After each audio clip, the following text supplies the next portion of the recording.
What's up, everybody? We are ready for the NFL draft over here at Sharp Football Analysts. We've got a panel of three of the smartest minds, plus me as your host, going to be talking about the 2024 NFL draft, what to expect, draft props, predictions, places of value.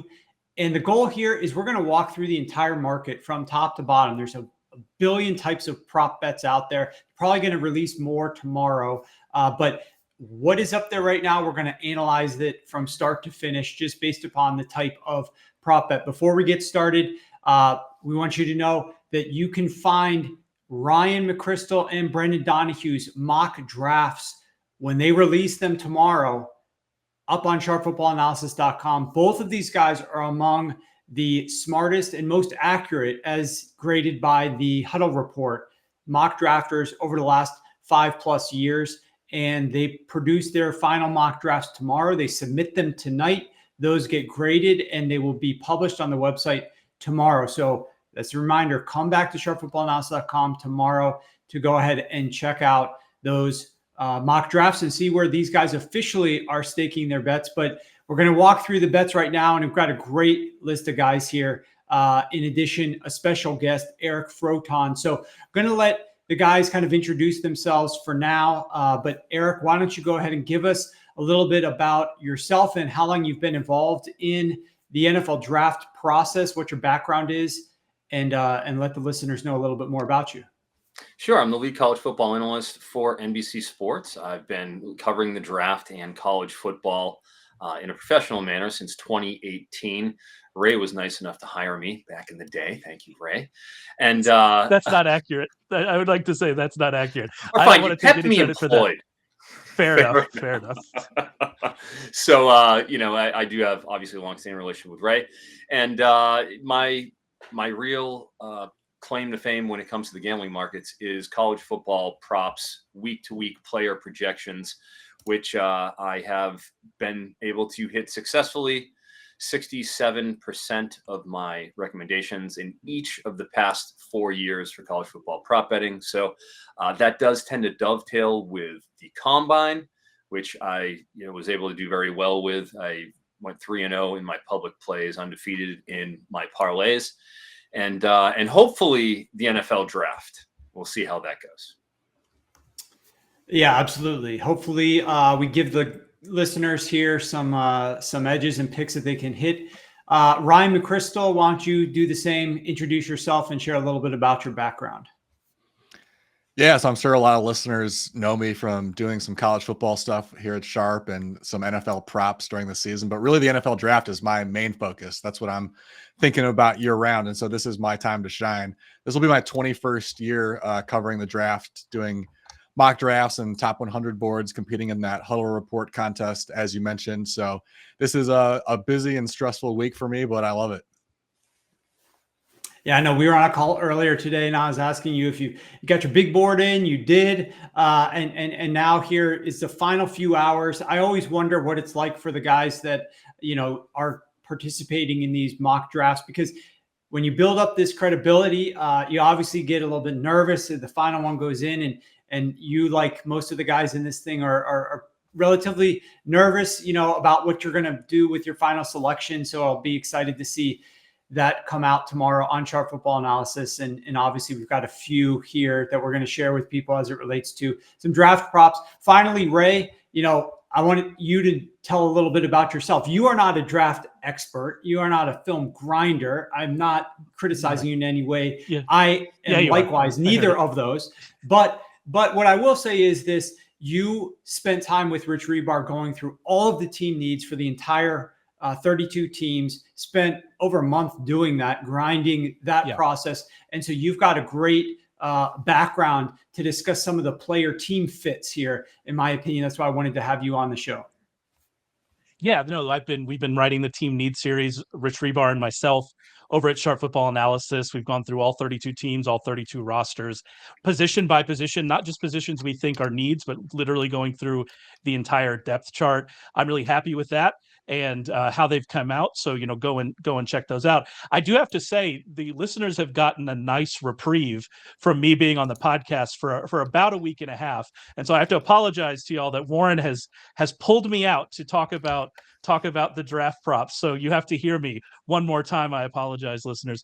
But yeah, here we are. I'm really excited to do this. I've been, talking with Ryan. It seems like we've been talking.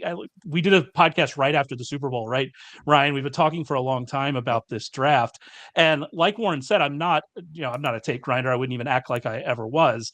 But I do think this first round, just based on reading the tea leaves, reading the mock drafts, doing all that, this first round has a chance to be one of the more interesting ones. I know that, NFL Network's Peter Schrager recently came out and said something like it would be like 8 trades in this first round, which I know we kind of predict that often, but it really feels like it might happen. And so I'm just really interested in the chaos we're going to see on Thursday night, because I think it might end up actually being chaos. Yeah, there are people that are looking to bet with the over under trade market as well. I think it stands at either 5.5 or 6.5 right now. 6.5 is at the moment 6.5. Yeah, 6.5. Okay. So what we're going to do, guys, we're going to dive right in. Before we walk through all of the different marketplaces within the draft props that you'll find at most of the sports books, I do want to talk a little bit about the past very briefly, because I know this is a little bit less actionable for you. But I wanted to ask the guys, what are the favorite prop bet that you have made that where the odds might have changed? So you maybe got involved earlier in the process and made one. Ryan, I'll toss it to you. What's the favorite bet that you've made, regardless of whether those odds are currently available? Yeah, this will be the easiest question of the day for me to answer. Tyler Nubin, the safety from Minnesota, originally popped up at his draft position over under 32.5. So that was an easy over to hit right off the bat. It's up to 52.5 now. I would still lean over, but I don't really like it that much at that point. He really hasn't been in the first round conversation seriously at any point this offseason. So that was a mistake on the parts of the odds makers early on in this process. So without question, that's the best one I've seen all offseason. Yeah, that's a sensational one. Yeah. Same question for you, Eric. Well, I felt Brian Thomas, LSU wide receiver, he was initially lined over Turker at 15.5, and that was at even minus 115. He is since up to 19.5 on his line, and it's approaching 2.5 to 1 odds that you have to lay on that over. So I mean, this is getting to be kind of ridiculous at this point. Might even hit the 20.5 threshold, considering how far it's still juiced to the over. So I think that's probably my favorite. A close second would be I managed to get in 17.5 offensive players taken in the first round early on in the process, and that has since skyrocketed to 21.5 now, with a very projectably offense dominated first round. Yeah, certainly. Ray, some thoughts here? Yeah, I have a question for Eric on Brian Thomas and Ryan, because I'm interested in him as a player, because it seems like the consensus is that he is the 4th wide receiver. That seems like that is the consensus. It seems like the top 3 wide receivers will go in the top 10. It seems like if they slip past, the Jets and Bears at 9 and 10, that would be a little bit surprising. And then if you look in kind of that range after the Jets, the Vikings, they don't need a wide receiver. The Broncos have already gone through that path of spending a lot on receivers. They're probably not interested in that. Raiders, maybe not. But I mean, Saints really need a wide receiver. Colts really need a wide receiver. There are some sticky spots in there. And so is this kind of fall? Is this more a indictment on, obviously the Jaguars are in there as well. Is this more an indictment on Brian Thomas as a player? Maybe he's not going to be the 4th wide receiver, or is this more of a we just think those teams are going to go other places, as Brian Thomas is, has fallen a little bit in those odds? What do you think? Well, I think as you'll see coming up here with some of the odds, the offensive linemen, there's a glut of like 4 of them in that teens to right up to 10 mark. So that's kind of pushed a lot of the marketplace downwards, in my opinion. And you still got Kenyon Mitchell, Terry Arnold, the Dallas Turner and Liatu Latu.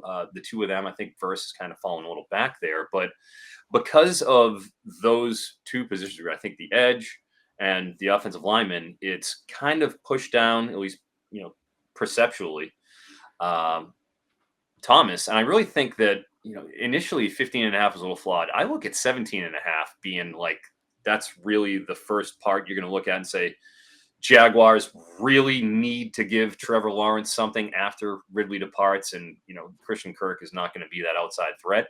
I think that's the first real logical landing spot. So I don't love it at 19.5 as far as that under, even though we're getting, good odds. But that's what I think accounts for a lot of it. And, he's relatively light, I guess you could say, too, if you want to put a knock on it. Yeah, I completely agree. I think it has a lot to do with looking at what's going to be available to you later on. If you need an offensive tackle, you better get one in the first round. If you need a taller receiver who can stretch the field a bit, go ahead and wait until day 2. You'll find one. You may even find one in the 4th round. Someone like Devontae Walker, Jalen McMillan in the 3rd, 4th round. Someone like that is not a huge drop off from Brian Thomas. So you could just wait and get a decent enough option later on. Okay, excellent. So what we're going to do now is we're going to start talking about the future, what bets that you see actually have edges for the future. We will recap all your favorite bets later, but I do want to know, what is your favorite prop bet that you bet where you still see value in the number? So you bet it prior to this moment, but there's still value there that you think the listeners should be able to capitalize on. Eric, why don't you go first here? Well, I feel bad for Ryan. I want to apologize first off because he filled out the sheet first. I went through, and before I saw what one of his answers was going to be, I went with Cooper DeJean as over 22.5 as one of my favorites here. So I apologize for taking your steam and your thunder here, Ryan, my friend. I will let you have your time. I'll try to keep it brief. No worries. With DeJean, we are both in lockstep here on that. And a lot of it for me has to do with the fact that I see him with kind of a slot / safety almost skill set in terms of what he can do. Freak athlete, an incredible return man and everything. But I think that's what he kind of profiles. I don't know if he's an outside corner at the NFL level. I know a lot of teams that when I was at the combine, I'd spoken with representatives. Some of them don't view him in that same vein as well. And if you're talking about the top 22 picks, I want a CB2 that I can put on the boundary, opposite my 1 at the very least. And I don't feel like out of the gate, or he may never get there, and if I'm investing that sort of a high pick, I would rather not have somebody who I have a hard time projecting how I'm going to use them. That makes sense. That makes a ton of sense. Ryan, same question. Yeah, I'll have Cooper DeJean as an answer for a later on question. But for this one, I'll go with Xavier Legette, the wide receiver out of South Carolina. I took this at over his draft position at 34.5. It's only gone up a little bit since then. It's only up to 36.5 right now. So I would still take the over at that number.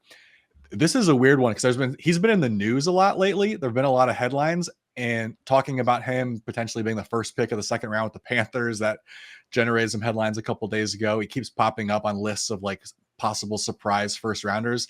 And I just don't understand why. I think this is a case of his agents are really working overtime to get his name out there in the news to try to generate some positive buzz, because he's coming off a great season at South Carolina, but it was the only good year, only year he was ever relevant in that offense.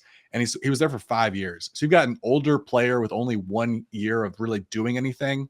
It's not like he was behind a stacked depth chart at South Carolina either. So you can't make that excuse for him. It just doesn't, a 23-year-old who didn't really do anything until his 5th year senior year. That's not the profile of someone who sneaks into the late 1st round or even early 2nd round. So I think that a lot of the buzz we've heard around him is just his agents doing a great job of getting his name out there, getting him into the news cycle. But I think he's more of like a late 2nd round, maybe even falling into the 3rd round type of prospect. He and Michael Penix Jr. His or Michael Penix? Yeah, his or Michael Penix. Whose agent did better? That's the question here. Maybe they've had the same agent. I don't know, but they're really good at their job. That's for sure. Okay, let's look at some of the different markets here. We're going to walk through areas of value. We're going to start with the player pick number. So the player to match to a specific pick number. You can do this all the way through the top 10 picks, I think. And as we go through these, if we do know the sports book that we're pulling these odds from, feel free to share that as it gets to that point in time. But I know, Ryan, you have one that you like to go number 2 overall. You still see value here. And you've been beating this drum ever since the odds kind of dropped. So maybe if you can talk a little bit about the odds movement process for this particular pick and how it swayed in one direction and shot back the other way and where we stand today. Yeah, well, this is just a really tough market to get right. So I think you're better off paying for one with like higher odds. Like, so I'm going to take Jaden Daniels at number 2. It's minus 475. But if you're looking at this market, the lines just aren't that favorable. If you're taking, there are guys that are listed at, basically 50-50 odds at, numbers later on, where to get a player into the exact slot at like the 4th, 5th, 6th pick, it's tough. I mean, I try to get my mock draft accurate every year, and to hit more than a couple picks inside the top 10, it's hard. So I would rather take lay the bigger number at 475 with Jaden Daniels at number 2, just because at this point we feel pretty confident in this. And I've had it all along, like you said, I've had him in number 2 in every mock draft. It made sense to me right from the beginning because of the fact that they hired Cliff Kingsbury to run that offense, and he's just going to be a good fit. He is, obviously we know him because of the highlights that he put up during college football season as a runner, but he's also a pretty polished passer and a good decision maker from the pocket. And so I think he can handle some of the quick decisions that he needs to make in that offense. And I think that he'll be a real efficient, sort of like a point guard type of quarterback, which is what you want to run that offense. And then the athleticism that he brings is just the cherry on top. Also, a little bit of a factor here is new ownership, new regime there. You kind of want to come out of the gates and look good right away, right? And so if you take someone like Drake May or JJ McCarthy, who, you could certainly argue, I would listen to an argument that those guys have a higher ceiling than Jaden Daniels. They both have better arms than Jaden Daniels for sure, but they're probably more developmental players. And so you're probably going to be pretty bad if you throw either one of those guys out there this season. Daniels, he's a very good long-term projection as well, but also is probably going to make your team really exciting right out of the gate in 2024. And these odds have steamed all the way up to it's now Jaden Daniels minus 600 on FanDuel, minus 550 on DraftKings to go number 2. And this had dropped all the way down. I saw it circa, it was minus 115 between he and May. Yep. Right after that top golf quartet of guys that went out there, and he didn't like it. His agent was tweeting about it, and we saw some swing back in the direction of, hey, it might be Drake May actually, because Jaden Daniels doesn't even want to go there. Why would Washington draft a guy who doesn't want to go there? And then when Adam Schefter came out and said, that's, he'd be okay with going there, and it's kind of swung back a little bit, and now it's swung back a lot more than what it even was at one point. Now, if we got certainty that Jaden Daniels was going at this spot, this will continue to go up to, for example, Caleb Williams is minus 20,000 to go to be the number 1 overall pick. So we'll still see this rise, and betting minus 600 is value if it goes up to minus 1,000, minus 1,500. So we'll see where it goes from here. But Ryan, I know in our Slack, our company Slack, you got us on Jaden Daniels at really favorable numbers, especially compared to what the market was. Not quite at the bottom point, but at the minus 130 range is where we were getting involved there. Eric, question for you on kind of the way I like to play this market, where pick number 1, pick number 2, pick number 3 is if something happens, if something happens that's not predictable, where a guy goes in a spot where he may not otherwise be favored to go, then that's going to cause a ripple effect down the stream. And that's going to give some value to some other players. So do you have any scenarios in this market where you could see some value if somewhat of an upset occurs at one of the positions? Yeah, and as Ryan alluded to, bullseyeing several picks in the top 10 after one thing sends a chain of events, it's a good luck. You have to really pick your spots here in this. And I'm kind of going a little further down the board here, which makes more inherent risk, what we're talking about. But I do think with the Jets at that number 10 pick, I think they take an offensive lineman, and it's currently minus 115. So it's not something that's overly heavy to one side. There is the Brock Bowers factor and the specter of Rome Odunze looming, but I don't think Odunze, there's any way that he's going to get past that number 9 pick with the Bears. And that pretty much just leaves Bowers, which that's a luxury pick, in my opinion, where we've seen the pictures come out of Aaron Rodgers and his peg leg coming off of Achilles. I mean, look, you can't unsee that. And I would think they probably want to keep him upright if they intend to have a chance. And as Ryan already alluded to, there's a lot of skill players in that second round that they're going to be in a pretty good position that the Jets can go and stab somebody who falls and still get a very talented player that I don't think you will get commensurate value on the offensive line that you would here. So I think if they do in fact take an offensive lineman, and you got a few to choose from there, you got a quartet, then that's going to knock Brock Bowers over 12.5 because he probably doesn't have a realistic fit in front of that 10 pick. The only one I can maybe see would be the Titans at 7, if they're malleable and they want to move down, and there's, that's the only one I could see. But if he doesn't get picked there, what are you going to get, the Vikings taking him at 11 or whoever trades in that spot? I think that's a real stretch. I'm going with over if that does happen. And I don't think it's a bad bet because you're getting 2-to-1 odds on Bowers going over 12.5 anyways. Something to think about. Yeah, and I'm seeing now actually Bowers at FanDuel is 11.5. Over is only -112. So you can go that route, or you can get the plus money. Yeah. Yeah, and then at right now the Jets are favored to take an O lineman at -115. Tight end is +180 over at DK. Ray, you have something on Bowers or the O line for the Jets and their decision?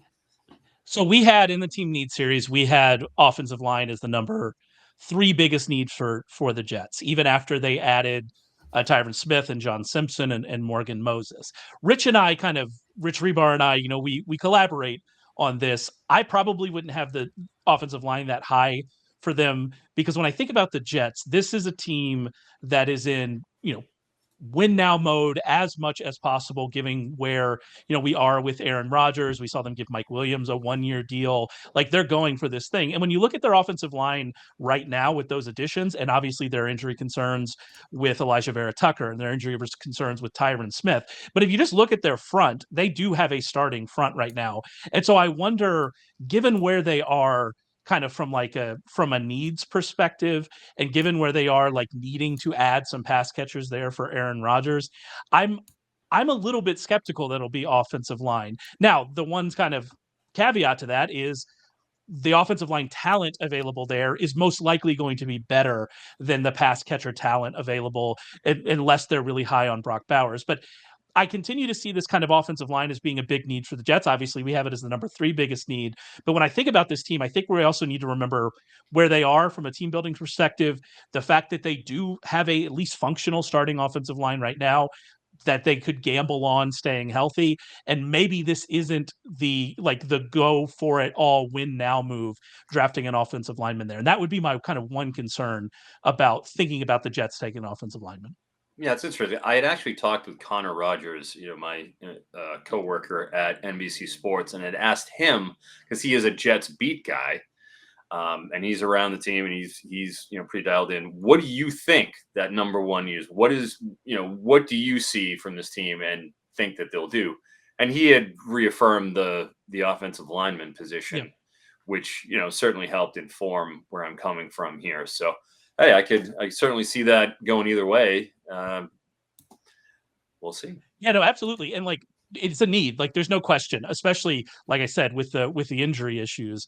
But could they be at a point now, if we're just spitballing here, they think they've made their moves there already and that they're now interested in going and trying to help out with a pass catcher? That would be my only concern if thinking about kind of where they are, because they did make moves. This isn't a spot where they have just kind of left it. They made a lot of moves on this offensive line. It looks a lot different now than it did last year. And so that's kind of where I'm coming from on it. The interesting part about the Jets, if you look at them for the last 3 years, right? Great defense, struggling offense with Zach Wilson as a quarterback. When their defense holds opponents to 20 points or less, they rank dead last in win rate. Their defense has not been able to get them over the hump. They rank dead last in win rate. But if they actually score 20 points or more, they're 17th in win rate.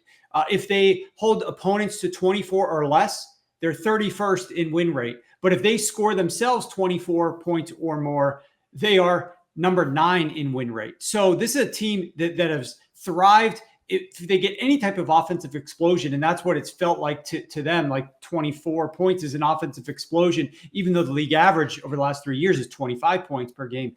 So they just need to get out there and score some more points. Aaron Rodgers helps doing that.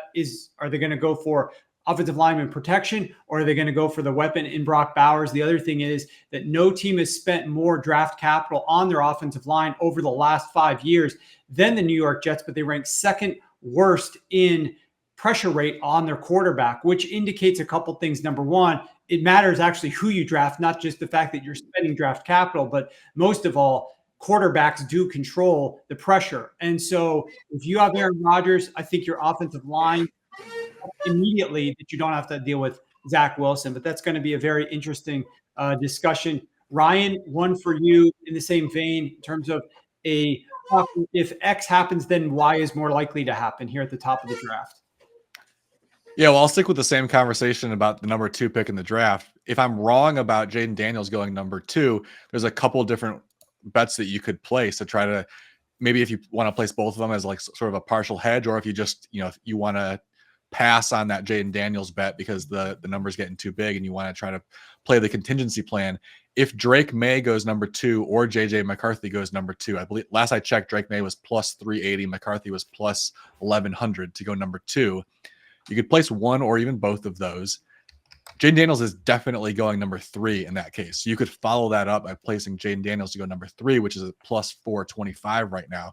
So if you wanted to throw that in there to play the number 2 pick a different way, I think you can pair it with Jaden Daniels going number 3 and have, a couple of good long shots hit there. Okay, excellent. Excellent. All right, now let's talk about a different draft market. I want to talk about some of our favorite player position props. Obviously, we've already shared, and this gives Ryan a chance a little bit more to talk about one that Eric already likes. But let's talk about player over or under X position. Ryan, what's your favorite one on the board? Yeah, so this is the one where Eric and I are in agreement with Cooper DeJean over 22.5. I think this line is probably set right here because the Eagles are sitting there at number 22, and that would make a lot of sense. If they stay put at number 22, I wouldn't be shocked if they take him and I lose this bet. But one of the reasons I like the over is I think the Eagles really want to trade up, and they obviously have a long history of trading up. And if they do, it's almost certainly not for DeJean because there just aren't enough other teams that are in the market for him, especially with a bunch of cornerbacks likely coming off the board in that back half of the second round. If they move up, it's probably for an offensive lineman because obviously that's where there's, we're going to see a run on offensive linemen. And if it starts to happen in like the early teens, I think that's when the Eagles go get aggressive to go get somebody like a Troy Fatanu or a JC Latham, someone like that, who could maybe play guard for them in the short term, maybe move to right tackle once Lane Johnson is gone. So I'm mostly removing the Eagles from the cornerback conversation. And if we do that, I struggle to find a spot for DeJean at 22 or higher. I think he probably goes a little bit later in the first round, maybe even sliding to the very early second round. So, Eric, I know you love that one. And so, Ryan, what we should be looking out for is if the Eagles trade up, it's very unlikely. This bet is probably more likely to hit. So if we're betting this, we should be rooting for the Eagles to make a trade up like I think they've done in the first round for 3 consecutive years. Eric, I know you like that one as well, but do you have another one for us as a secondary over-under that you like? Yeah, I suppose this does have a corollary between the DeJean pick because I think that Kool-Aid McKinstry will be picked for the 28th selection. And some of that has to do with, as we discussed, I feel like there's a 5 cornerback sort of a group at the top here where, you got Arnold, Kenyon Mitchell, as we mentioned, DeJean, Wiggins, and then Kool-Aid. And I frankly would probably rather have, and I think if you're a team, you're looking at Kool-Aid and saying, I can throw, this guy is a legit boundary corner. In a way that DeJean isn't. And as Ryan sort of correlated with that fall of DeJean, I can't possibly see there's going to be 4 cornerbacks taken, in this first round. We're talking about the 28.5 pick. I just think it all lines up pretty clearly for Kool-Aid to be the the one who gets the bump, with DeJean kind of falling. So I do think that this sort of has a complete one-to-one relation between these two going up and down. So I do like his under for Kool-Aid, and you can maybe even get that even a little plus money around if you shop it. Ray, how does those teams that are under 28 there, how do they do in terms of needing cornerbacks that can match up with Kool-Aid here? Yeah, when we were first looking at Cooper DeJean over 22.5, by the way, this is a long tradition of me making names more French than they actually are. I hadn't heard his name said, I guess, recently. And so I was convinced his name was Cooper DeJean. Like I was just calling him DeJean. So there you go. There's my Cajun roots. We have a long history in our company meetings of me Frenching up names. So there we go. So Cooper DeJean, when we look at when I was thinking about him over 22.5, I was looking at kind of the teams ahead of that.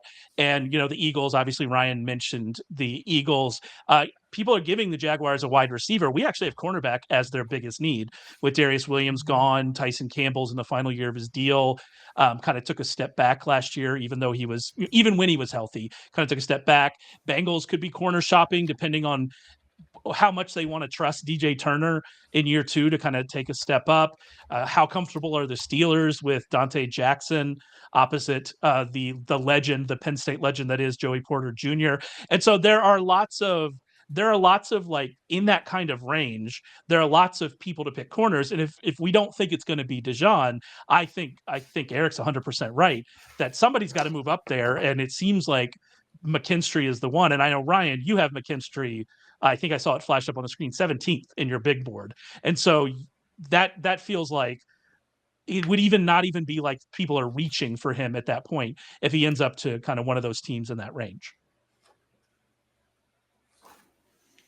Well, let's hope it happens as the guys are getting down on the bets, following along in real time here. This one's a little bit more of a fun market. It's harder to hit, but that's why the odds are longer. It's the longer shot player matched to a certain team market. So you can bet if a certain team is going to draft a certain player. Eric, we'll start with you here. What is one match that you like, and what are those odds? Well, we talked about the wide receivers, and it's going to be a topic of conversation during the draft as well. We've covered the top 4, which seems to be consensus, but then there's that who is the wide receiver 5 issue. Is it Adonai Mitchell? Is it Xavier Worthy? Those are really the top 2 contestants for that prize. And as we know, the Bills are looking to handle that departure of Stephon Diggs. So they're more than 2-1, I think, right now in most places to take a wide receiver. It's the clear favorite. Got up to -300 for a little while after Stephon Diggs trade, but with the smoke and the fire and everything, I think the speed of Xavier Worthy is going to entice a team to take him in the first round. With it +700 to the Bills, with the Bills -200 to take a wide receiver, I just think all of that stuff sort of adds up. And for 7-1 money, I think it's worth a little sprinkle on Mr. Xavier Worthy there. 7-1, Xavier Worthy to the Bills. I was actually dabbling with something else with Xavier Worthy around midnight last night in our company Slack, and was not getting too much love on that one. I might still sprinkle it. Nice 25-1 long shot, but let's still go with you, Ryan. What do you like here for a player matched to team?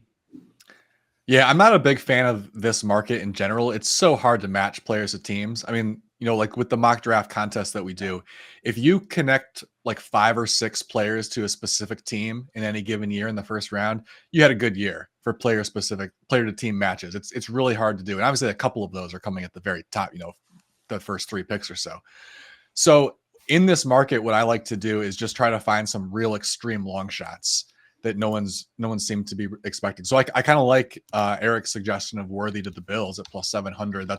It's a realistic match that would shock us on draft day, and you're getting a pretty nice number there. The one out there is Blake Corum to Baltimore at +1200. He is heavily favored to go to the Chargers, which you're a sucker if you place money on that, because you're not going to get more than maybe one or two correct picks, player team matches on the second day of the draft. It's almost impossible. Basically, everybody should be lined at like plus 1,200 on the second day of the draft. But Corum makes sense for all of the exact same reasons why the Chargers are the favorite here. The Harbaugh connection, obviously. We just saw Jim steal all of John's running backs this offseason. So why not in the late third round or something like that, John take one of Jim's running backs? Also, just look at their roster. It makes sense. They need a Corum-like running back because they have Derrick Henry right now backed up by Keaton Mitchell, who's a great complementary piece. But you can't have a Derrick Henry backed up by a tiny running back like Keaton Mitchell, because if he's forced into action, now suddenly your game plan's out the window. You got to have someone else like Corum in the backfield that can do at least replicate some of what your game plan is going to be with Henry. So it makes sense, and there's that obvious Harbaugh connection. So I think at plus 1,200, it's worth throwing a little something at. Isn't Keaton Mitchell coming off an ACL too? There you go. Even more reason to like it. Yeah, Ray, I know you've been digging into the Ravens here a lot with the team needs. What do you got on them in terms of who they should be targeting here? Yeah, and I one of the interesting things about here, and it does, Ryan is right. They do have a need certainly for that kind of running back. But I think the Ravens are one of a few teams that were really good last year, and we have them. If you go and look at power rankings heading into the season, they're going to be high, but actually have pretty big questions on their roster. You think about the Dolphins, you think about the Cowboys, you think about the Bills. And I wonder if, adding Derrick Henry and then adding Blake Corum, if that's the kind of luxury pick that, and again, you're getting plus 1,200 odds, so it is what it is. But I just wanted to use it more of like a springboard to talk about the Ravens and really kind of the needs that they have. They need 3 offensive line starters, or at least they lost 3, and we'll see kind of how they're going to fill that. They need, at best, depth in the defensive backfield. They currently have, depending on some of their more, versatile players, they currently have like 2 safeties on the roster. Those 2 safeties are very, very good, but they currently have 2 of them. Their pass rusher is a concern, even though another Penn State legend, Dafa Owe, had a better season than his sack numbers might have suggested last year. He's still, they still have questions there. This Ravens team probably has bigger needs than you would think for a number 1 seed last year. That was a odd coaching decision away from probably beating the future Super Bowl champions with how they ran the football in that game. And so it's the Ravens are really interesting. And I wonder if, even though they kind of need that running back, is that kind of a luxury for this roster based on where they actually are versus maybe how they're perceived? And that would be my kind of one question about it. Yeah, and they are favored to take an offensive lineman minus 230 as we're speaking now over at DraftKings. So definitely where they probably are most likely targeting, but drafting Corum later on could be an interesting match and make us a little bit of coin if Ryan is right on that one. Let's turn our attention now to the position totals. This is a fun market. How many wide receivers are going to go in the first round? How many quarterbacks are going to go in the first round? How many tight ends are going to go in the first round, etc. So I want to throw it to you first, Ryan. What's your favorite bet in this market? Yeah, I'll take the under on cornerbacks at 5.5. It's minus 400, but it feels like it should be even higher than that because it's almost a lock. It feels like we've got Mitchell, Arnold, McKinstry, Wiggins, DeJean. Those are the 5 guys. And I'm not even 100% confident that all of them are going to go in the first round, because if we have a run on a position like tackles that has the potential to push some other guys who would ordinarily be first round picks out of it, as teams start to reach to get like that 10th offensive lineman off the board or whatnot. The next man up, I guess it's probably Mikey Samer still, a cornerback from Michigan. There's certainly a lot of interest in him on day 2 of the draft, but he's probably a nickel only guy, and those guys tend to not sneak into the first round. There's some other guys who have more of like the physical build of a typical first-round cornerback, like TJ Tampa, Max Melton, Ennis Rakestraw. Like Rakestraw early in the process was, appearing in some first-round mock drafts. But, right now, all of those guys seem to be pretty solidly viewed as day 2 picks. So I don't see any 6th cornerback sneaking in there. That's a good point there, Ryan. And it's funny, we're certainly simpatico with the Dijon and Kool-Aid, and there are 5 cornerbacks. You mentioned Rakestraw. He did have a little early process buzz, Yep. but he's real thin, and with Emmanuel Forbes, we saw him try to tackle last year. He was the 17th overall pick for Washington. I think there's still a little bit of apprehension from teams where they see these thin, corners here. And Rakestraw's dealt with injuries. Rakestraw's had Exactly. injuries, yeah. Injuries. It's like there's a lot there that has since soured teams. I think that's a great bet. I have a hard time seeing that 6 cornerback come in. I'm right there with you, Ryan. Love it. And Eric, you've got one a little bit lower odds than this, not laying the minus 400, but there's one that you like here. Yeah, I went with the edges, and it's a similar situation where you've got the top 3 that's they're going to go. You got Leatu, Verse, and Turner, in any particular order, and then you have the 4th, which is Chop Robinson after his combine, his freakish sub 4.5 40, at 245, 250 pounds. That's just not even human. So I believe it's Penn State legend Chop Robinson. We have to keep the gig going. There you go. Yes, you are correct, Ray. My apologies, sir. As long as you don't refer to Sean Clifford as Penn State legend, we'll be that just is correct. fine. That is accurate. Yes. But yeah, so I mean, those are the 4 that are locked in, and then you throw in Byron Murphy because this is DL edges. Byron Murphy will be selected, and I think he'll be selected in a pretty prominent spot. I love him as the potential, a value on the first defensive player taken. But beyond that, you get into the 5 and the 6 edges in themselves, and that okay, so you got 5, but then does Jerzon Newton, does he get taken in the first round? Maybe, possibly. Darius Robinson, a big 290-pound edge who's kind of like a tweener 3 tech, potentially gets in. Both of those guys have to be picked. There's no other edge that's going to slide into that spot. You got to get both of them to go over this. And like I said, it's not the heavy odds that you're laying in the same manner that you are for the cornerbacks. You're only laying 2 to 1. Heck, you throw a unit on there, I think you're getting a half unit back, in my opinion, to go under on the DL and edges taken in the first round, 6.5.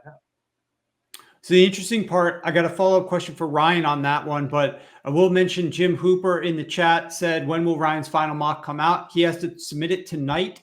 I don't know if it's midnight, something like that, for the Huddle Report official grading. And then we'll be publishing it on sharpfootballanalysis.com tomorrow. So you'll be able to check out his mock tomorrow morning, bright and early, see all the players 1 to 32, where you think he's got them slotted. Ryan, I did want to ask you, what do you think of Eric's bet there on the under 6.5 edges? Because if we're betting the under on the DL/edge prop at 6.5, and we're betting the under on cornerbacks, then obviously we would think that we might like the over on offensive players drafted, or we might like the under on total defensive players drafted as well. Yeah, I like it too. I mean, that it's a very similar situation where you have a pretty good group of guys who are pretty locked in. It's a little different than the cornerbacks because there are some guys on the fringe, but it's priced appropriately for that also. So you're not risking as much because like you mentioned, you need you need Robinson and Newton basically to both go in the first round. Those are probably the 2 that you need to both hit. And if you look at the end of the first round, like who's going to take defense line? I think the scenario that you would need to play out would be the Lions take Newton and then maybe the 49ers come back and take Robinson, which is plausible, but that's a very specific scenario that would have to play out for you to lose. So I like that one as well. Okay, interesting. All right, so there's another one for you guys. And we should mention that Ryan's number 6th ranked edge is 45th on his big board. So well outside of the first round in terms of value there for what Eric was just discussing. Okay, now let's pivot, and we will take some more of your questions towards the end. This one, I can already tell producer Matt, we're going to be probably going over an hour. People are loving the content. Lots of people watching us live. We appreciate that. Feel free to add some questions if you want to. We'll try to get to some of them towards the end.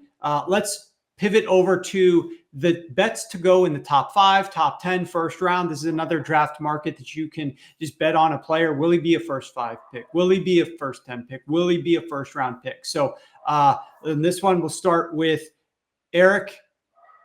I'm sorry, we'll start with Ryan on this one. Ryan, you got a top 10 pick for us? Oh, Yeah, you're muted, Ryan. Sorry about that. This is also a tough market because the lines are just, there's too many players priced as if they're like a coin flip to go in the top 10 or the first round or whatnot.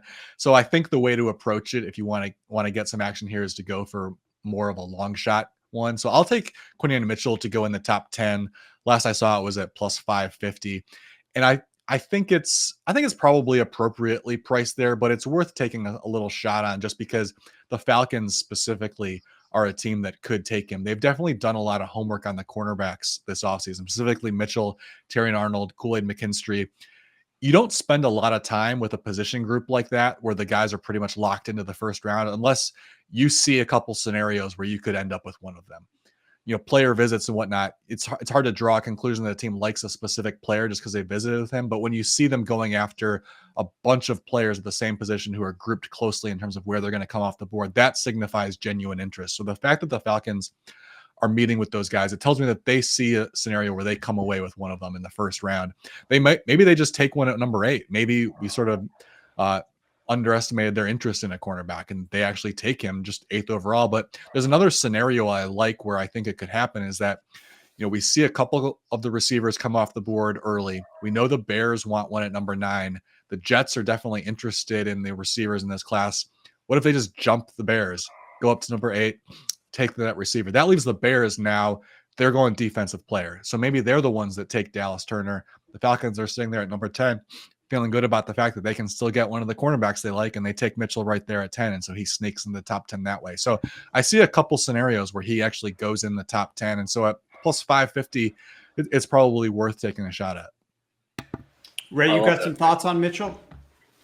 Yeah, and this is a conversation Ryan and I have had a couple times because first defensive player, because the beginning of the draft is going to be so offense heavy. Even if you look at like the Giants could probably use a cornerback, but we are pretty sure that they're going to be taking an offensive player, whether that's a quarterback, a wide receiver, whatever. And so the Falcons are really that fulcrum point. And I remember, you know, Dallas Turner, I imagine he still is the favorite to be the first defensive player off the board. And we were kind of talking about, could you find value there? And then you brought up that corner stat about the top 30 visits. And so I've been very interested in Mitchell specifically. You can get Mitchell plus 1,800 to go at pick 8. Whereas if you're trying to figure out what is the most likely scenario for him to be in the top 10, it probably is just the Falcons picking him at 8, right? And there are obviously other scenarios as well. And so I think you can get really creative here with Mitchell. If you think that that's where they're going, and we're not just going to see this chalk that, you know, the Falcons take Turner because that's where everybody has him mocked and how everybody has it mocked. If we see them, you know, if we see kind of that change for first defense, Mitchell, I think there's a lot of interesting ways, both from just first defensive player drafted to what Ryan said, top 10, even just, you know, him connecting him to the Falcons, and then 8th pick plus 1,800. There's lots of interesting ways to kind of attack Mitchell here. Okay, excellent. Well, before we get over to the colleges, Ray, did you know that we are doing a promo on the website where we are using coupon code SAVE5, and everybody is going to be able to get $5 off either Rich's draft kit, which is outstanding, and there's a ton of stuff in there. He's going to have rankings come up as soon as these players are drafted. He's going to start updating all of his rankings. And in addition, the book that everybody wants to get, the Sharp Football Analysis 2024 Football Preview. That book is going to be dropping this summer. It's going to be 500 pages of all the information you need to figure out what I believe is going to happen to these players, what Ray believes, what Ryan believes is going to happen to the players that are drafted on their teams, how they're going to impact their teams, and whether these teams are going to win or lose this year, hit their win totals, etc. We've got lots of futures discussion. That book is now available for pre-sale as well. So use SAVE5 over at sharpfootballanalysis.com. You're going to get $5 off of the book, off of the draft kit, whatever you want. So go ahead and check that out over at sharpfootballanalysis.com. Now let's get into the colleges. Colleges over-unders. How many players will go to the various different teams in the first round based upon what conference they came from? So Eric, I'll go to you first. Do you have a conference where you like a particular over or under that the books have set? I've, this is a market I haven't tapped into too much personally, but I do think I have a little intrigue with the under 7.5 Pac-12 players. Here's what I'm thinking. You got Caleb, which is obvious. Then you go down to the Washington guys. It's going to be Adunze. It's going to be Fotanu. There's 3. And then you're going to get down to Jackson Powers Johnson, who maybe not. His over/under, I believe, is 31.5. For himself, maybe he goes in. That's not exactly a given that's going to happen. Fine, you can give me Penix, and he's there, and that's a good shot too to go with Fuaga. But we're talking about that's 6 right there. Or 7. Where do the extras come from? Maybe you get a Jalen Polk, who sort of slides in the very back end of the first round.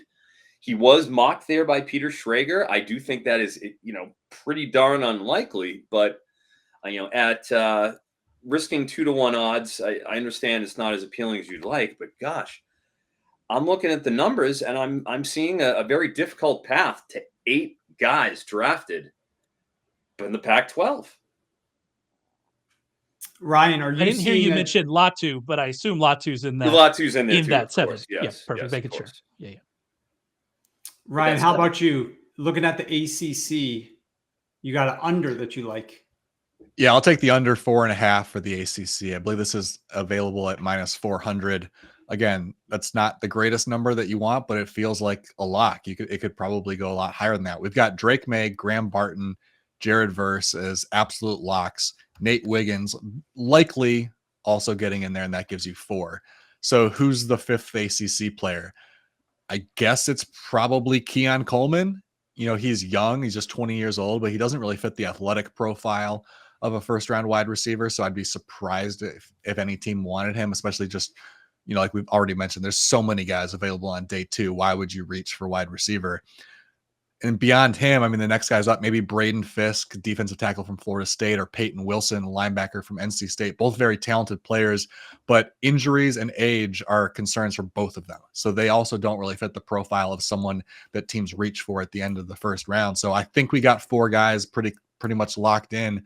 And it's really hard for me to see a scenario where Keon Coleman also jumps up there just because of, the options that you're going to have on day 2. Okay. Now an interesting market. I want to make sure we get a few more of these in before we open it up to questions. Player order by position. So first wide receiver, second wide receiver, third wide receiver. They have these for pretty much all of the different positions.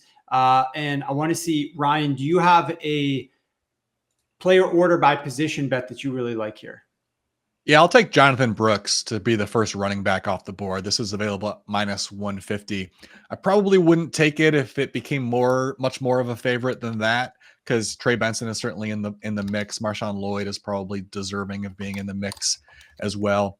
But I think the only reason he isn't considered more of a heavy favorite right now is because of the fact that he's coming off an ACL injury. If he were fully healthy, I think he would be pretty solidly locked in as the number 1 running back off the board, and may even be someone that we talked about as sniffing around the first round conversation if he were fully healthy. But I think he still comes off the board somewhere on day 2. I'd throw out the Browns as a possibility of a team that could take him and not be concerned about the injury, knowing that they've got Nick Chubb for 1 more year. And then you've got Jonathan Brooks, fully ready to go to step in the following year. So the Browns, the Cowboys, there's a bunch of teams in the second round that could justify taking him and making Brooks the first running back. As long as the Ravens get Blake Corum, then we're good. With Brooks being the first running back. How about you, Eric? Who do you like in this market?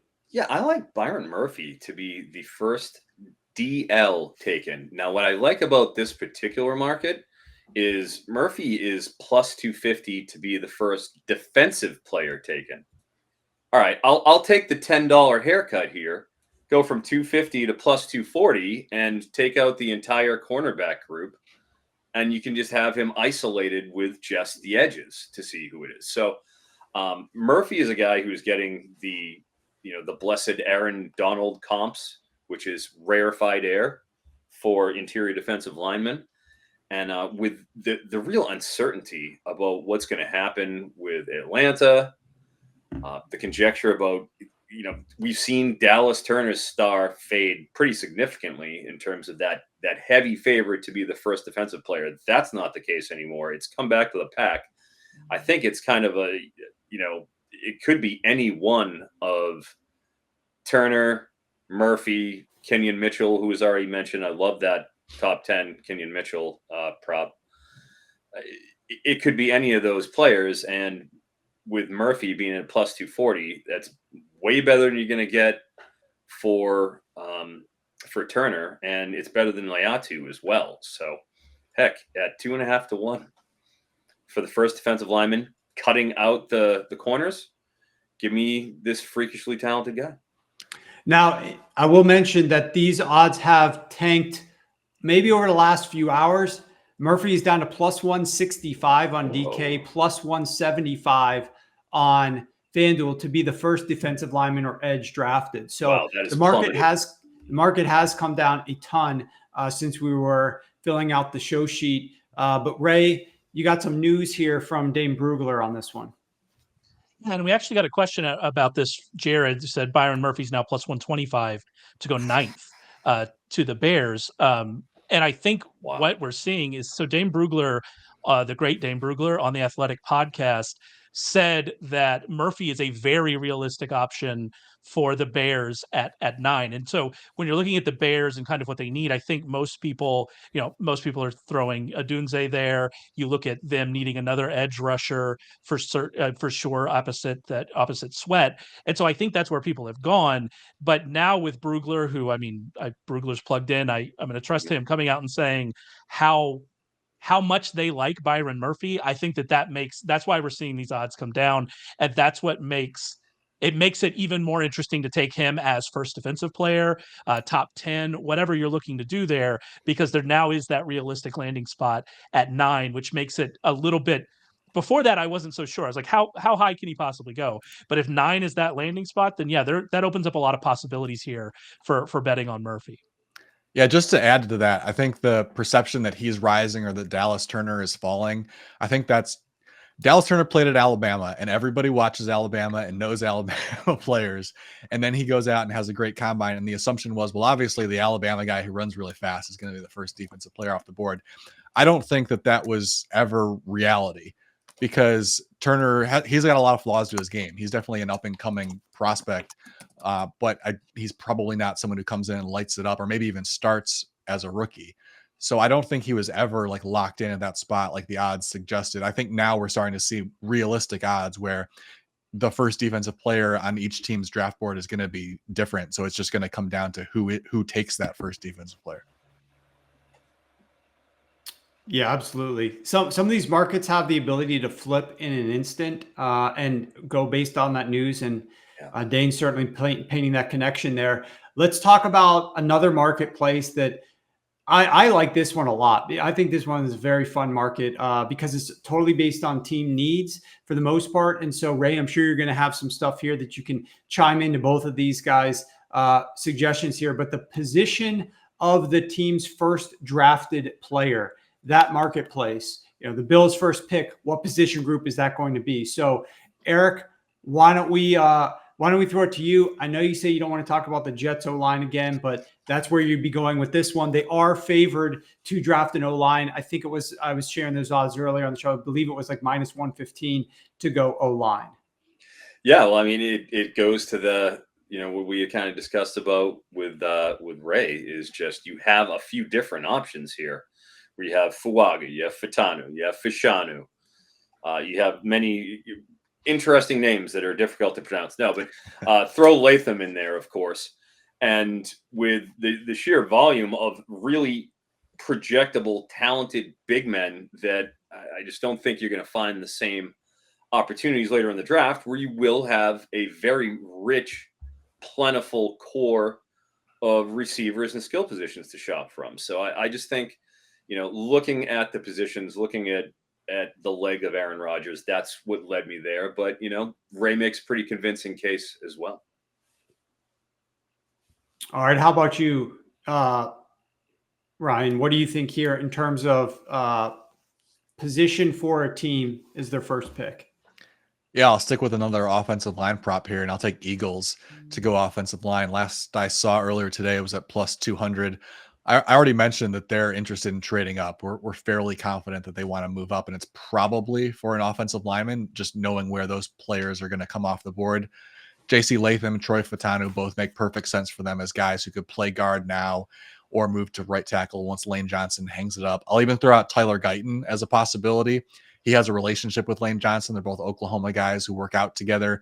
We know that the Eagles let Jason Kelce have significant say in his replacement when they drafted Cam Jurgens a couple years ago. I would have to imagine Johnson is involved in conversations given, how long he's been with the team and how respected he is there. So he could certainly be pushing for someone like Tyler Guyton. I think there's just a lot of offensive linemen who fit their needs, and knowing that they're a team that trades up, and they've even discussed it this offseason openly as being interested in potentially moving up. I think we should feel pretty good, especially the fact that it's plus 200. I think they should be favored to take offensive line. Okay. What do you think there, Ray? I promise I'm not trying to rain on any parades, but my thought on the Eagles is very similar to the Jets, where I look at their starting lineup and they do have that right guard position because we assume that Jurgens is moving to center, and so there is an opening there. But are they going to? This team, with where they are kind of in their need to win now, are they going to spend that first round pick on a guard when they probably already have a starting front? They just extended their left tackle. Obviously, they have Lane Johnson's getting older. Obviously, Jason Kelce retired. That opens up some issues. But you look at their offensive line, you say this looks pretty good as from a starting unit. And so I again, is that a long-term need for them more than a short-term need, just like the Jets?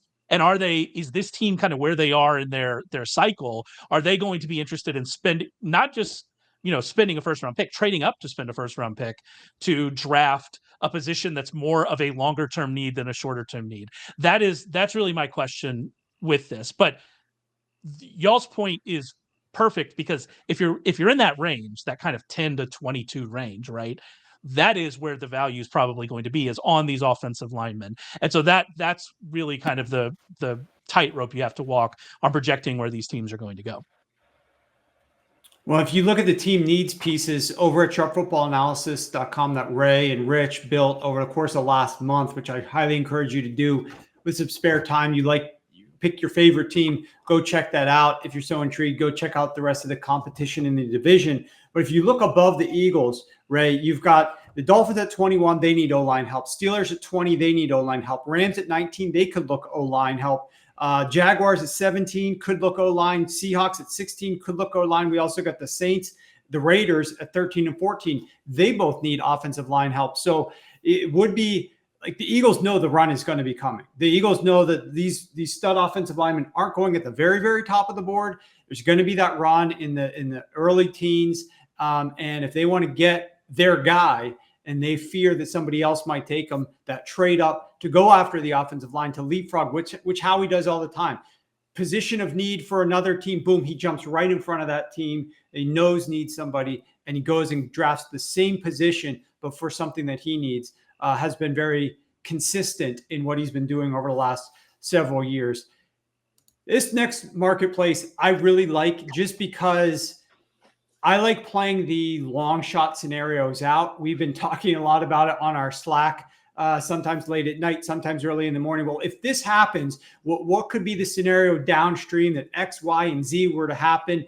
And then you could get some really fun long shot odds. You're not going to get great limits, but you're going to get good payouts there. And so I want to talk a little bit about the order of the first top picks at the draft. So you can go top 4. I think that's at FanDuel. Top 5. I believe that's over at DraftKings. But the exact order, and they might come out with the top 10 exact order eventually by the time the draft gets here. Ryan, some thoughts on this marketplace? Yeah, well, I'm with you in trying to attack this particular prop with going for the long shots, because if you're trying to bet on the favorites, it's really hard to get it right, even if you're picking a scenario that's out there in a lot of mock drafts. So I would pivot towards trying to go against the grain of what we think the consensus is. So I would bet on the top 3 to be Williams 1, McCarthy 2, Daniels 3 at plus 2,000. And like I mentioned earlier, it basically comes down to the fact that if McCarthy does go number 2, I feel really good about Daniels being number 3. So it's sort of like you're almost only betting on that number 2 pick, and you're getting plus 2,000 odds on it. Yeah, that's interesting. So that's almost like a slight hedge even to the stake that you're putting on Daniels going number 2, because we're already heavily invested in Daniels going number 2. But instead of coming back and betting JJ going number 2, you can bet him in this sequence and get 20-1 odds there. How about you, Eric? What do you like? Top 3, top 4, top 5? Well, it's basically just a derivative of this. I think the best markets you're going to find are the ones that, where's JJ McCarthy going? That's where the value is. It's not going to be on May. It's not going to be on Daniels. As Ryan already pointed out, Daniels is probably going number 2. So if you look over at the trifecta market, Caleb and Daniels, okay, that's happening. You're getting that. You're essentially getting a plus $100, on your bet, essentially at plus 550, because you could just bet JJ plus 450 to be the third pick, or you could just assume the Caleb and Daniels and get the extra, boost it and get 550 if JJ is the number 3 pick. I think you might as well take the extra 100 bips and go that direction, because I think it's pretty safe. You're going to get Caleb Daniels, and then it's just a matter of JJ or May. If it's just going to be down to JJ or May, if it's a one, similar to what Ryan did, he did it at the 2 pick. I'm just doing the JJ pay it forward at the 3rd. It's not going to get the momentous return of the 20-1, but I think it's a lot more likely. It is the chalk at 1-2, and then you're getting 5.5 to 1 on that 3rd pick if there is maybe something outside the box, or if the Patriots do trade down for a bag and it's there. So I think that both of these scenarios, that's what the value is. It's tough otherwise. Yeah, and if you're looking at this market, again, this is a great way to try to get more value than just the number 3 pick, right? Because if you just pick JJ McCarthy to go number 3, right now on DraftKings it's plus 330. Here you're getting plus 550 for basically the same bet.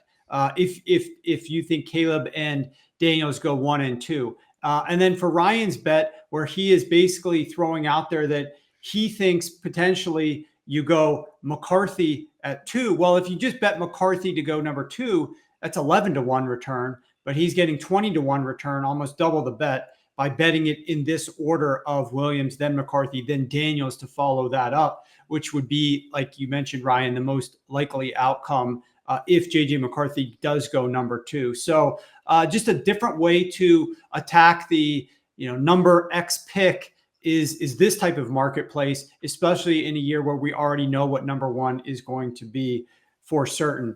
We're going to wind this down here pretty soon, but let's keep this train rolling. There's player matchup props. They're not quite as widely available yet. We'll see if that continues to become a little bit more widely available. There's some at different books. So if you got a good player prop, share the prop, the matchup prop, and then where you're getting it from as well. So Eric, I'll toss it to you first. Yeah, I got 2 of them, and I like them a lot. Terry and Arnold over Jared Verse minus 160. You're paying a little bit here, but Jared Verse has had pretty noticeable fall, at least from, I would say, even coming into the season. He was probably the nominal number 1 edge coming in, and I think it's pretty clear that he has fallen to the edge number 3 in this class at this point.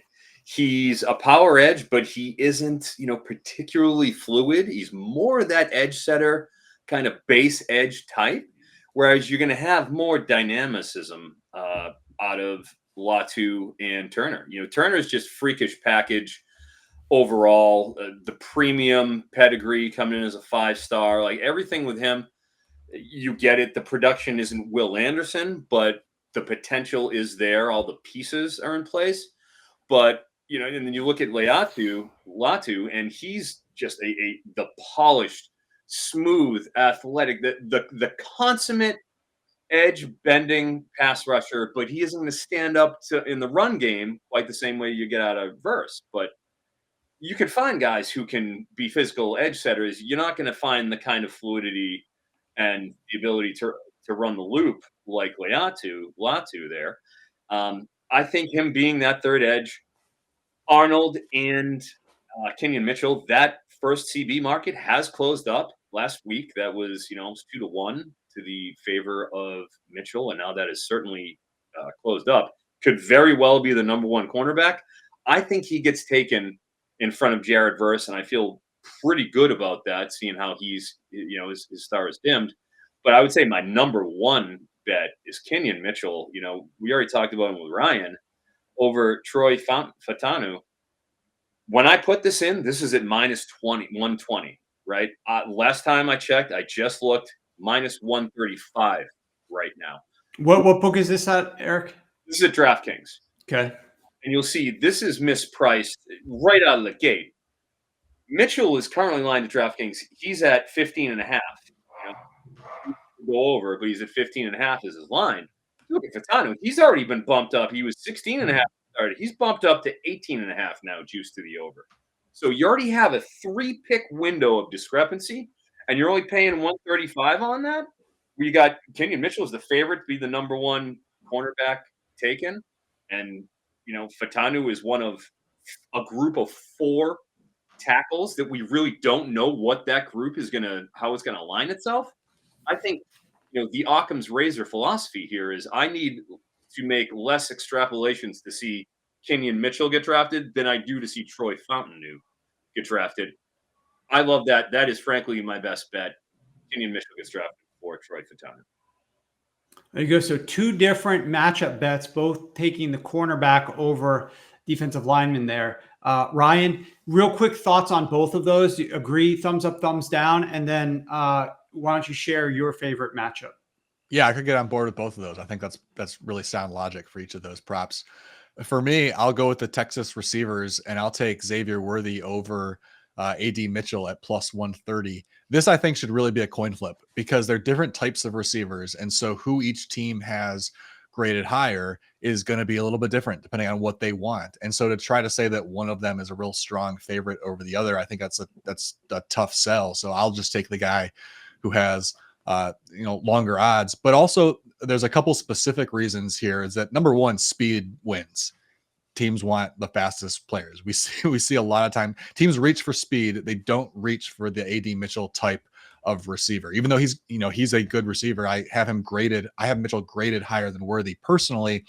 But if we're trying to predict what happens, teams reach for speed. And so you've got that in Worthy's favor. If you start to look at some of the specific teams, I think we can make a pretty good guess as to who they have graded higher. And I can argue in favor of Worthy being the higher graded player on more teams' draft boards. I think the Bengals being one specifically, they've sort of done a 180 from what their reputation was for a long time. And they've started really valuing leadership and character in the early rounds of the draft. And so there's some maturity questions with Mitchell, which I think would make them lean towards Worthy. Also, just look at their roster. He would slide right into the slot there right out of the gate and be a really good fit. The Dolphins are another one that almost definitely have Worthy ahead of Mitchell because we know how much they love those yak monsters, and that's Worthy, and it's definitely not Mitchell. There's some others that are harder to figure out. The Bills and Chiefs are possibly in the wide receiver market. I don't know which way they would go. That feels like a toss-up to me. They could go one way or the other, but the fact that Worthy has the speed on his side, we got a couple teams that we can point to that probably have him graded higher. And the fact, that at plus 130, I just think that's mispriced. At worst, it should be a coin flip, if not favored towards Worthy. Yeah, that's interesting, Ryan. And I agree with that, certainly. When it comes to Worthy, I was 2 weeks ago, I went to a Padres game with a well-known NFL.com longtime writer who's a friend of mine. And he told me when I just asked him an open-ended question, like, what do you give me a guy you think that's going to go higher than, people he's currently being mocked that people think. And he said, I think Xavier Worthy gets steamed up to right around the top 20. So Wow.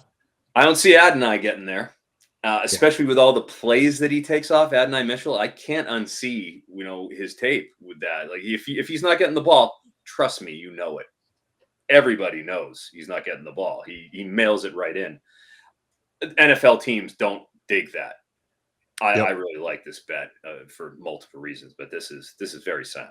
Yeah, I mean, we can throw out a couple specific examples even, and I hate to mention these names because of how their careers turned out, but we saw Henry Ruggs get drafted very high, purely based on speed. Jalen Reagor drafted purely based on speed. I think Mitchell's going to, or I think Worthy's going to have a better career than those two, but those are good examples of how teams tend to approach the draft with these types of players. I will tell you now, as we've been talking here, these odds have flipped. Now it's Xavier Worthy minus 190 over Mitchell in the first round. These are all switching on us just in the last couple hours. The heavy favorite, AD Mitchell, is now plus 150 to be drafted first. So not only is this no longer that 50-50 coin flip that you thought it potentially should be with Worthy as the dog, now he is the minus 190 favorite. And that obviously, here's just a note on the way that books tend to adjust these odds. Sometimes they will over adjust them because they do not want to take any more action at that moment. They feel like they are getting compromised by some sharp syndicate money, some group money that's coming in on a particular bet by a particular group simultaneously. And they're not just going to slowly move it in steady 5-cent increments or 10-cent increments. They might take a bigger leap and just say, no more. No mas. We don't want any more action on this right now. And so there's times when some of these bets are going to take big leaps from an overcorrection standpoint, just because they do not want any more Xavier Worthy bets over AD Mitchell. We'll see if that was the case here or not. Before we get into our recap and some of our best bets, I do want to toss a couple of the listener questions out to you guys. We'll get those, and then I'll summarize and I'll ask you guys for a list of your 4 to 5 favorite prop bets of the 2024 NFL draft that kicks off in just over 24 hours from the time we're recording this live on X. But before we do that, I also want to mention, use the code SAVE5 over at sharpfootballanalysis.com. You'll get $5 off Rich Rebar's draft kit. You get $5 off my 2024 football preview book that'll come out later this summer. Both of these are must-have installments for you guys to continue learning and getting smarter as we approach the 2024 NFL season. You don't want to miss the information that's in either of those. So take advantage, save 5, go over to sharpfootballanalysis.com. Also, go to the website tomorrow to check out the mock drafts from both Ryan and Brendan. These guys sweat this. This is their Super Bowl. I mean, hitting these mock drafts because of how accurate they have been and where they rank in the universe. I mean, you know, the universe is entering, grinding the mocks. This is the mock draft competition. Anybody out there outside of the earth can enter, on the earth can enter, any country can enter this thing. And we've got 2 of the guys that rank at the top of this thing in terms of accuracy. So they care a lot about this. They're going to have a sleepless night tonight. They're going to put in their mock drafts. Check them out tomorrow on sharpfootballanalysis.com. I want to get to Rick, who says, who are the teams as an Alex Smith Chiefs type situation that could surprise in a trade up for a quarterback? So end of the first round. I know that there were some teams, I thought last year, that were looking to make this move, but nobody was willing to trade out of the back end of the first round. So just because somebody wants to trade up, it might be more expensive than you think. It obviously happened for Lamar Jackson a little while ago, but any teams that you think could surprise, either Eric or Ryan? Yeah, I'll throw out the Falcons as a team that we haven't talked about paired with quarterbacks at all, at least since they acquired Cousins. We know that they visited with both Penix and Spencer Rattler this offseason. Like I said before, with these visits, you can't draw too much conclusion from any one visit. But if you're spending some time with a couple of guys, that signals that you at least start thinking about going that direction. And so I would say that if they came, Rattler is not going to go in the first round, so I'm not talking about him at all. But let's say that Penix visit went really well. They really loved him, and they think that they want to stash him on the roster behind Cousins for a couple of years. They've got some extra picks on day 2. Maybe they just jump up a few picks, and if he slides down at the back end of the first round and take him right there, I think that would be a scenario that's within the realm of possibility. I keep wondering if the Saints, I haven't heard anything about them at all. Are they happy with the Carr show? Is that what's going to happen here? Are they really content with what's happening there? I don't think they are. And I think that what can't go on forever won't. Maybe they decide to jumpstart that transition a little early. Obviously, it's, not something that's likely to happen, but hey, throwing out speculation. Yeah, I think the thing with the Saints, and I actually just looked this up, and so I have these kind of right here with me with Carr, because I think you're right. I think they're at the point now where how are we going to do this? But then you look at his contract, and let's say they made him like a post June 1st cut next year. There's still a $21.5 million cap hit in 2025, 28.7 in 2026. Oh. I mean, it's tough. If they do just a straight cut him, it's $50.1 million cap hit next in 2025. And so it's a tough spot, but I think you're right. I think you're 100% right, but they're in a tough spot.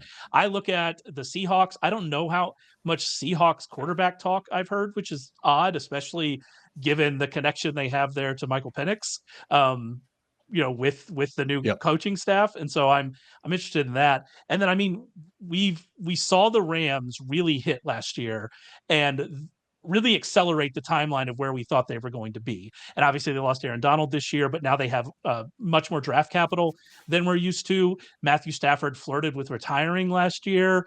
Are they kind of in that place? Stetson Bennett, obviously he's got a situation going on, but I don't even think they probably don't view him as a long-term starter. I would guess, even if he's, the situation plays out right. So that NFC West is kind of interesting from a quarterback perspective. All right, we'll get one more question here, unless I see another one pop up that's intriguing. Big Apple Browns backers says, which team outside of the top 10 is most likely to trade up and to where? So do you see any of these teams, whether they're deeper down, like the Eagles make the jump all the way into the top 10 for an offensive lineman? Probably not necessary. So I doubt that would be a team, but it's certainly one that we've circled as a trade up candidate. Any of these other teams that might be outside the top 10 trade up into the top 10? Eric? I could see Jim Irsay having a couple and deciding that he just wants somebody. 15 isn't good enough. We need to get up into 8 with that magic Atlanta Falcons pick, and we'll do whatever it takes to get there, to get, player X for his beloved Anthony Richardson. So that's my kind of, wild scenario trade up would be just an impulse can buy out of the Colts. Ryan? Yeah, I would say the Saints. Who knows? Maybe it could be for a quarterback, like Eric mentioned, but it could be for an offensive tackle also. That's definitely a need. Trevor Penning has not developed like they had hoped. And although the Rams are often called this team, it's the Saints. And I guess the Broncos, by connection, are the true F them picks team. So if they have a strong preference, like if they say, hey, we've got to get JC Latham or we've got to get Olu Fashanu, maybe they jump up to number 8 with the Falcons. They're a team that probably is willing to move down. They could make a move like that just to get their number 1 tackle. Ray, any guesses on your end as to a splash? I mean, we heard the comment. I forget who was the reporter. You could probably tell me in a second, that suggested that we're going to have a lot more trades than we might otherwise expect to see, especially just outside of those top 4 guys. So any guesses on your end as to who might the team be? I mean, it was Peter Schrager, I believe, of NFL.com, NFL Network. I mean, it's not outside of the usual suspects. I think that Ryan threw out, the Broncos are obviously kind of, do they really want to, if they're really in that we don't care about picks, they should probably be trading down. But if they're really in that we don't care about picks, do they try to move up? Obviously, I mean, the Vikings, ever since they made that addition of number 23, we've all thought that they're trading up. So yeah, it's just the usual suspects there. But I do think, that kind of that Saints Colts area, that Raiders Saints Colts, that could be very, very interesting from a trader's perspective. Yeah, just one more thing real quick on the trades and that report that we're going to have like 10 trades or whatever. There's definitely a lot of rumors out there about trades, but most of them involve teams that are probably moving up for tackles. And so I think that number is probably getting inflated a lot because there's only so many tackles, right? Like, let's say the Saints trade up for a tackle. Well, now that's another team that wanted that tackle that's not going to trade up necessarily. So could definitely be 3 or 4 teams trading up within like the teens range to go get offensive tackles, but there aren't enough tackles left over then for some of those other teams, like maybe the Chiefs at the back end of the first round who definitely want to trade up. Maybe they just can't because there's some other teams ahead of them that are doing it. So I believe it in the sense that there are 10 or so teams wanting to make those moves, but I don't know that there's enough players to fulfill all of those needs on draft day. That makes a ton of sense. So why don't we do this? Let's wrap up and let's go ahead and share your favorite 4 to 5 prop bets. Obviously, we talked about 10 different markets plus a couple bets before that. So each of you guys gave us 11 to 12 bets already on the day. So we've already given out like 24 bets. But why don't you go ahead and give your top 3, 4, 5 bets? Just give them real quick. There have been ones that you've discussed already on the show. Ryan, we'll start with you. Yeah. So like you said, these are all ones we've discussed. So I'll just go real quick. I've got ACC players in the first round under 4.5, cornerbacks in the first round under 5.5. Eagles first pick to be an offensive lineman, Cooper DeJean's draft position over 22.5, and Xavier Legette's draft position over 36.5. I will go. Oh, sorry. Go ahead, Eric. I will go with, as mentioned, Terrion Arnold over Jared Verse and Kenyon Mitchell over Troy Fountainu. Also, we are simpatico, Ryan and I, with Cooper DeJean at over 22.5. And I'm going to toss in old friend Bo Nix over pick number 32.5. I don't want to exist in a world where he's a first round pick, but given the dearth of quarterbacks out there, there's some teams who need it. Maybe it happens. You know what I mean? I'm just going with my personal evaluation of Bo Nix's talent, not so much the desperation of the Broncos or some of the teams we've mentioned. So hopefully that happens.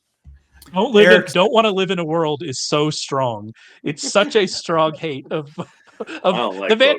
He seems like a nice fella, but no, don't want to live in a world. Yeah, give me Spencer Rattler over him. I'll take Spencer.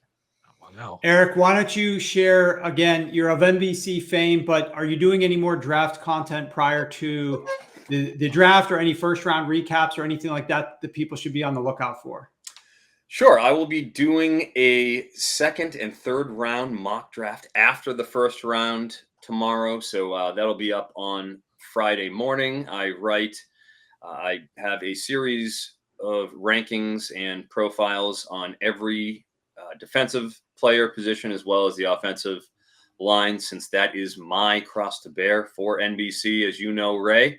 So, I write all the profiles. If you want to get quickly accessed information on these players being taken, you can go to NBCSports.com, where the blurb ticker will be rocking and rolling every single pick with very detailed analysis, which I, as discussed, write a lot of them. So I know how detailed they are. Be sure to go over to NBC Sports and check out the ticker for all your picks and information. Excellent. And Ryan, you obviously are going to be submitting your final mock draft tonight. It's going to be published on sharpfootballanalysis.com. Talk to us a little bit about anything else that you've got coming up here in the near future. Are you joining Ray and Rich for a live stream podcast immediately after the first round? Is that what I am hearing? Yeah, immediately after the first round. And then I believe when the draft wraps up on Saturday. Is that what we said, right? That's what we said, yeah. Yep. So we'll have a lot of draft content coming up in the next few days as well. Yeah, say some prayers for Ryan having to talk to me that much. And also us being up, even I'm in Central Time, or as I call it, God's time zone. And it's going to be midnight when I'm doing it. So it's going to be late. So prayers up for the other people in our homes. But yeah, right after the first round, we'll have that going. I have a round table. Ryan's also going to be doing a day 2 mock. Going to do probably some day 2 props. There's all sorts of draft stuff out there. All of our team needs series over at sharpfootballanalysis.com. We'll have our rookie rankings out, draft grades, you name it. It's all going to be out there. There's a ton of stuff for the draft. So yeah, make sure you go check all that out.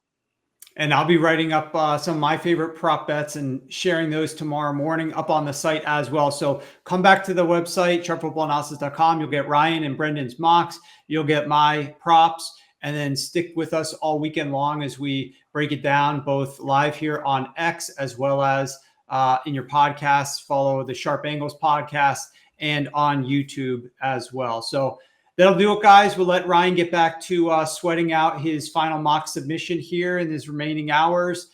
Good luck to him. And thanks for joining us, Eric. And thanks you guys for listening. We'll talk to you soon.